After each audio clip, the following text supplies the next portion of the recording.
Salut à toi et bienvenue sur ma chaîne. Je m'appelle Elina Villa, je suis coach et thérapeute de métier et j'ai plaisir à vous partager ma façon de voir les choses, ma philosophie, à travers notamment mes expériences professionnelles et personnelles. J'espère que vous trouverez ici tout ce que vous êtes venu y chercher et je vous souhaite une très bonne écoute. Aujourd'hui, on va parler à nouveau de la dépendance affective. Et je crois qu'une des choses les plus importantes à distinguer dans cette notion, c'est la différence que l'on peut faire entre l'attachement et l'amour. Est-ce que vous pensez que ces deux mots-là ont la même signification ? La réponse est fatalement non, parce que sinon il n'existerait pas de mots. Alors on va les définir ensemble. Parce qu'une fois que vous aurez bien compris la différence entre les deux, j'espère que ça pourra vous donner des clés pour justement être dans l'amour et plus dans l'attachement. L'attachement, on peut en parler de plusieurs manières. Si on commence par parler des 4 styles d'attachement qui ont été définis par bon nombre de psychiatres au cours de l'histoire, où on retrouve du coup le style d'attachement sécure, anxieux, évitant et désorganisé. L'idée de ce podcast, c'est pas de vous définir exactement que représentent ces styles. Ce qu'il faut juste retenir, c'est que le style sécure, il tend à un amour, un vrai amour, qu'on va définir ensemble après. Et ceux qui suivent, l'évitant, l'anxieux, le désorganisé, ce sont des attachements qui nous maintiennent dans la souffrance dans nos relations. Et j'aimerais plutôt vous parler de ça de manière générale. En fait, l'attachement, c'est quand on aime avec des conditions. Tout simplement. Ça veut dire qu'on est attaché à un résultat chez la personne qui nous accompagne. On est attaché à ce qu'elle nous porte de l'attention, à ce qu'elle partage des moments avec nous, d'une manière peut-être même bien spécifique. Et que si ces choses-là ne sont pas mises en place par la personne, parce que c'est ça qu'on attend d'elle, ben on en souffre. Alors on lui demande de faire des efforts, et on a des conflits, des discordes, du déséquilibre dans la relation. Tout ça parce qu'on ne sait pas aimer cette personne pour ce qu'elle est, donc inconditionnellement. Et ça, c'est la première différence entre l'attachement et l'amour. Je pense qu'on devrait tous être en capacité d'aimer quelqu'un pour ce qu'il est, et non pas ce qu'on attend de lui. Alors oui, parfois, ça nécessite bien sûr qu'il y ait des relations qui doivent continuer leur trajet loin de nous. Et c'est tout à fait normal. C'est ce que j'aime appeler le flow. Est-ce qu'on est en capacité de suivre le flow de la vie plutôt que de résister et de maintenir des choses finalement qui ne sont plus fluides, qui ne résonnent plus vraiment avec nous et pour lesquelles on doit se battre. On doit combattre pour arriver à un équilibre. J'ai envie de dire pourquoi pas ? Et en même temps, pourquoi aller dans un chemin là où c'est vraiment difficile, là où c'est vraiment éreintant, là où on sent que vraiment on ne peut pas s'épanouir pleinement. Il y a bien d'autres choses dans la vie où on peut venir s'y connecter et avoir une forme de sérénité avec tout ce qui se passe.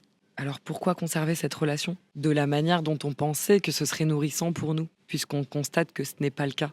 Et je vise particulièrement les couples, parce que c'est très souvent dans les couples aussi que ça se manifeste, ce genre de choses. Mais ça peut être même familialement, amicalement, peu importe. Tout type de relation, en fait. Ça peut même être une relation à un objet, à une addiction. Toute chose, en fait. Même nos animaux de compagnie. De toute façon, on le sait, hein. Dès lors qu'on a une attente et qu'elle n'est pas comblée, on souffre, on est triste, on est en colère, on a du dégoût, on a du mépris. Et qu'est-ce qu'on fait de tout ça, du coup ? Souvent, on le laisse, on le refoule, ou on remet la faute sur l'autre. Et en fait, on n'est plus du tout en lien avec nous-mêmes parce qu'on ne regarde même pas nos propres souffrances. Et qu'est-ce que tout ça vient dire de nous-mêmes ? Qu'est-ce que tout ça vient dire de la qualité de la relation ? Et du coup, petite parenthèse, de notre relation à l'autre et à nous-mêmes. Et là, j'ai envie de dire, on n'est pas dans le flot de l'amour inconditionnel, on est dans la peur en fait. Dans la peur du manque, dans la peur que les choses ne se réalisent pas, dans la peur de souffrir. Et c'est paradoxal parce qu'on souffre déjà. Et la chose qui retient tout ça, finalement, c'est notre ego. Notre ego, vous savez, pour l'identifier, on pourrait dire que c'est un peu ce brouillard mental qui vient nous plonger dans la projection, le regret, en fait, connecté au passé ou au futur, mais toujours dans une forme un peu anxiogène. Personne ne nous demande de nourrir cet ego. Pourtant, il est là. Et il cohabite avec nous tout le temps. Et on permet jamais à cet ego de s'apaiser parce qu'on le nourrit. On nourrit des pensées, on nourrit des projections, on nourrit des attentes. Donc cette souffrance, on la doit à personne. C'est vraiment nous et nous-mêmes qui nous infligeons la souffrance dans nos relations. Tout ça pourquoi ? Parce qu'on ne sait pas être détaché. On ne sait pas aimer sans attachement. On ne sait pas juste aimer. Et l'amour, ce qu'il demande à ce moment-là, c'est de retrouver la paix en fait. Pourquoi toujours nourrir cet ego ? Pourquoi pas juste essayer de surfer entre les vagues de la vie et finalement se connecter à notre paix intérieure ? C'est pas grave si cette personne s'en va, non ? Est-ce qu'il y a quelque chose de vraiment grave à ça ? C'est pas grave de continuer sa vie sans cette personne à nos côtés ? Pourquoi c'est l'autre qui devrait nous mettre en sécurité ? Pourquoi c'est l'autre qui devrait nous rendre complets quelque part ? On a besoin de personne. C'est agréable, c'est vraiment chouette de pouvoir partager du temps avec plein de gens, de conserver des amitiés, d'en prendre soin. Mais je pense qu'on doit être prêt à chaque instant. Et c'est important que ce soit le cas, parce que les gens puissent prendre un chemin différent. C'est comme un ami à toi décide de partir vivre dans un autre pays? Est-ce que tu vas lui en vouloir? Est-ce que tu vas être profondément triste? Ou est-ce qu'au contraire, tu vas être en paix avec ça et tu vas être content pour lui? Et tu vas plutôt l'encourager et te satisfaire de ce que cette personne met en place dans sa vie parce que c'est ce qui résonne chez elle. Pourquoi on laisse juste pas les gens s'épanouir comme ils pensent que c'est bon pour eux? Pourquoi on essaie de les retenir? Pourquoi on essaie de s'agripper à eux comme si notre vie en dépendait? En fait, on a besoin des gens. On n'aime pas être en couple, on a besoin d'être en couple. On n'aime pas nos amis, on a besoin de nos amis. Les seules choses dont on a fondamentalement besoin, ce sont nos besoins primaires. Manger, dormir, boire, et au mieux avoir un toit sur la tête. Et évidemment, on grandit dans une société où on nous inculque dès tout petit qu'on a des besoins, et même les besoins les plus superficiels. Avoir le dernier téléphone, avoir toutes les chaînes qui nous permettent de consommer du streaming. On a besoin de s'acheter des nouvelles fringues. On a besoin d'aller visiter ce pays. On n'a que des besoins, que des attaches. Donc quand ça ne se réalise pas, on n'est pas content. Donc c'est une forme de contrôle. Et la dépendance affective, c'est ça, c'est qu'on essaie de contrôler l'autre.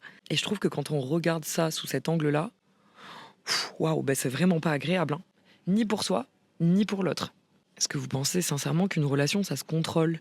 Est-ce que vraiment, dans la vie, on peut arriver à contrôler une relation?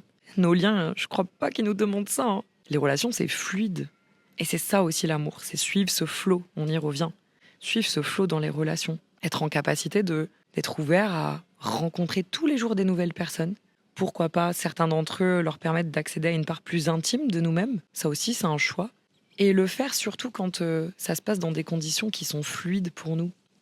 Je veux dire, si demain vous rencontrez quelqu'un qui vous active et vous sentez qu'il y a un côté qui vous attire chez cette personne et en même temps que vous vous trouvez souvent stressé, un peu mal à l'aise, vous savez pas trop quoi dire, vous savez pas trop quoi faire. Là, vous pouvez être sûr que c'est touché coulé. Vous êtes dans un style d'attachement anxieux ou évitant directement en rencontrant cette personne. Elle vient activer des parts de vous qui vous indiquent que cette connexion-là en particulier, parce que en vrai, ça reste une connexion, mais c'est pas la connexion qui va activer chez vous justement cet amour. Et c'est très bien quelque part parce que ça permet de mettre le doigt sur des parts d'ego blessées, des souffrances. Et c'est ce qui va nous permettre, grâce à cette relation, d'évoluer. Il n'y a pas de bien ou de mal dans cette situation. Je dirais même que c'est très bon à prendre. C'est bon de savoir, reconnaître que quelqu'un nous fait bugger dans la matrice et qu'on est obligé de retrouver le calme. On est obligé parce que, franchement, passer une vie à stresser, je le recommande à personne. Hein. Ça veut dire qu'on passe une vie dans la peur de vivre. C'est pas ça la vie. Et c'est ça ce flot de l'amour inconditionnel. C'est aller d'opportunité en opportunité, de se laisser porter, de mener les actions qui résonnent vraiment en nous, à tout niveau, hein, que ce soit pour le travail, pour les relations. Je veux dire, on le sent quand il y a une relation qui bug et qui n'avance pas et qui stagne. Pourquoi on résiste? Pourquoi on se maintient là-dedans? Pourquoi on n'écoute pas ce flot? Pourquoi on se laisse pas aller? Pourquoi on se lâche pas les baskets? Et surtout, pourquoi on se connecte constamment aux choses finalement qui nous desservent? Dans toutes ces émotions négatives que ça nous fait ressentir, on essaie de les contrebalancer, de leur trouver une raison, de s'expliquer qu'on est légitime de souffrir. Oui, bien sûr, tout ce que tu ressens est complètement légitime. Au contraire. Mais si tu t'y identifies, si tu crois que cette souffrance, cette tristesse, cette rancune, cette colère, c'est toi et que c'est comme ça, tu fais le choix de ne pas te connecter à la paix parce que tu pourrais tout simplement laisser passer cette information sans oublier et sans négliger de réguler tes émotions pour pouvoir justement émettre une nouvelle réflexion. Pourquoi pas? Ça, c'est vraiment très très important. Par contre, une fois que ces informations-là sont saisies, qu'on a pu réfléchir à tout ça différemment, on lâche et on se reconnecte à la paix. La question là maintenant, c'est à quoi tu choisis de te connecter en toi? Qu'est-ce que tu choisis de nourrir? Si cette relation te fatigue, si cette relation t'éprouve, pourquoi tu continues de nourrir ça? Qu'est-ce qui t'empêche de retourner à la paix? Cette personne ne viendra pas te tenir la main pour t'empêcher de souffrir. Ces souffrances, elles sont en toi. Alors, qu'est-ce que tu en fais? À quoi tu décides de donner de la nourriture? Parce que plus tu nourris ses pensées, plus tu nourris ses émotions, plus tu t'y identifies, et plus elle perdure, c'est logique. C'est comme une plante. Une plante, si on l'arrose pas quand elle en a besoin, elle meurt, tout simplement. Donc pourquoi tu laisses pas mourir ou Ou se dégrader ce qui doit se dégrader. Qu'est-ce qui fait vraiment peur? La solitude, peut-être. Et ça, c'est encore un vaste sujet. La solitude, c'est le temple de notre âme. Et je trouve que c'est une belle manière de le dire, parce que ça demande d'être honoré.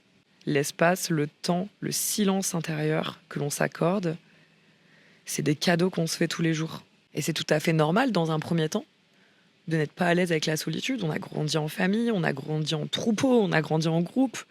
Et puis d'un coup, on se retrouve solo dans notre appart après une séparation. Ouais, c'est dur. Au début, c'est dur, on comprend pas ce qui nous arrive.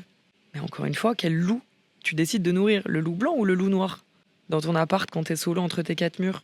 Moi, je pense qu'il faut regarder les deux, mais nourrir plutôt le loup blanc. Le loup noir, il a toutes les bonnes raisons d'exister, il a toutes les bonnes raisons d'être regardé. Mais si tu le nourris, il va grandir.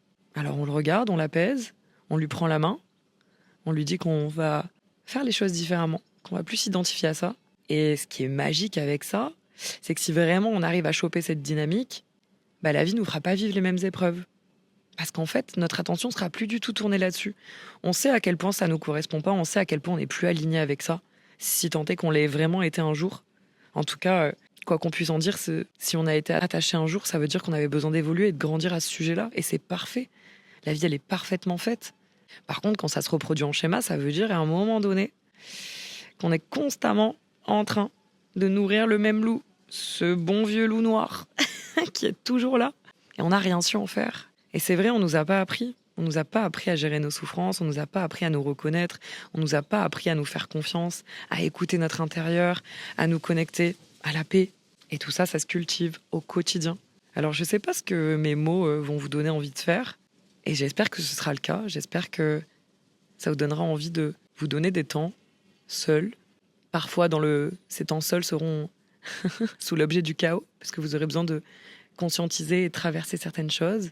Vos pensées limitantes, qui vous figent, vos peurs, qui vous feront éprouver certainement tout un tas d'émotions.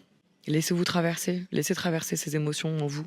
Vous y identifiez pas, laissez-les vous traverser, prendre tout l'espace dans votre corps. Laissez votre corps revenir à l'homéostasie. Prenez du temps pour ça, vraiment. Et ensuite, réfléchissez. Ok, qu'est-ce qui vient de se passer pour moi? Je ressentais quoi? Ok, j'étais grave triste. Ouais, j'étais grave triste parce que je me rends compte que ça, je peux pas m'y attacher. Ça, je dois le laisser filer. Et je dois aimer cette situation pour ce qu'elle est, sans condition. Faire confiance en la vie, faire confiance en moi-même, faire confiance à mes ressentis. J'ai pas envie d'aller dans une osmose, dans une ambiance de vie où, putain, je me sens mal. Je me sens pas bien à côté de cette personne, je me sens pas bien dans ce job. Mais je fais quoi? Je bouge, je reste en mouvement, je m'écoute, je m'honore. Et je pense que pour n'importe qui croiserait notre route, si on est dans cette dynamique de vie-là, c'est très inspirant. Et on n'a même pas forcément besoin d'en parler pour inspirer l'autre. C'est juste quelque chose qu'on incarne. Donc on rayonne en fait. On est lumineux parce qu'on s'écoute. Ça n'empêchera pas qu'on se trompe, ça n'empêchera pas qu'on souffre, ça n'empêchera rien. Et d'ailleurs, on souffrira toute notre vie. Plus ou moins. Parce qu'on est comme ça, on est des êtres aussi émotionnels. Le tout, encore une fois, je le répète, mais c'est de ne pas s'identifier à ce qui nous fait mal. Juste, on se laisse traverser et on continue notre route. Alors, je veux rien minimiser ici, et ça nécessiterait, pourquoi pas, d'en parler des heures de ce sujet-là. Mais je pense que on peut facilement trouver des clés à travers tout ce que je viens de vous dire, sans prétention aucune. En fait, la vie, c'est de l'expérimentation, c'est de la découverte. Donc, bien sûr qu'il y a des moments qui sont moins confortables que d'autres. Parce qu'on vit tous notre première vie, et on a tout simplement besoin d'apprendre à se connaître, de se désidentifier aussi des codes, de la culture, de la société, des choses sous lesquelles on a été construit et qui sont des fois des dogmes, des poids pour nous. Sachons juste suivre vraiment ce qu'il y a à l'intérieur. Et ça s'écoute aussi dans le silence, pas dans le brouillard de l'ego là, qui nous fait partir dans tous les sens, qui nous fait somatiser, qui nous met dans des peurs, dans des anxiétés, dans des crises d'angoisse même parfois. Malheureusement, quand on vit ça, on le choisit, encore une fois. Alors voilà, ce podcast, c'est vraiment une invitation à vous connecter à votre essence, à votre intérieur, à ce silence qui fait peur au départ, ouais. Mais il n'y a vraiment pas de danger en nous. Je vous le dis, notre sérénité en nous, elle est abondante. Et on peut s'y connecter, je vous assure, mais à n'importe quel moment. C'est juste à quoi tu choisis de te connecter. Ou non. C'est tout pour moi. C'était Elina Villa. et je te dis à très bientôt.